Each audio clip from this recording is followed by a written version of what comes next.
आपल्या लाडक्या बाप्पाच्या पूजेची भांडी स्वच्छ करा अगदी काही मिनिटात, ती सुद्धा चिंच आणि पावडर न लावता। सणासुदीचे दिवस, आपल्या कामांची गडबड आणि त्या तांब्याची भांडी स्वच्छ करण्याचं एक मोठं काम। आज आपण तेच काम एकदम सोपं करणार आहोत या एका उपायाने। त्याच्यासाठी घेणार आहोत 1 चमचा मीठ आणि त्याच्यात घालणार आहोत सायट्रिक ऍसिड, जे आपल्याला कुठल्याही ग्रोसरी शॉपमध्ये सहजपणे मिळतं। याच्यामध्ये एक मोठं भांडं भरून पाणी घालायचंय आणि सगळं छान ढवळून एकत्र करून घ्यायचंय।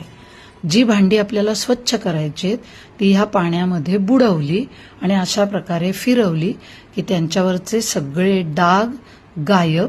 भांडी चकचकीत साध्या पाण्याने धुवायची आणि फडक्याने छान कोरडी केली की त्या पाण्याचे डाग राहत नाहीत। याच्यामुळे काम तर पटकन होतच आणि बाहेरची पावडर आणली की त्याच्यातल्या केमिकल्समुळे त्वचेला जो प्रॉब्लेम होऊ शकतो तो याच्यात होत नाही, कारण सायट्रिक ऍसिड हातावरती खूपच जेंटल आहे आणि हात काळे होत नाही, चिंच लावावी लागत नाही।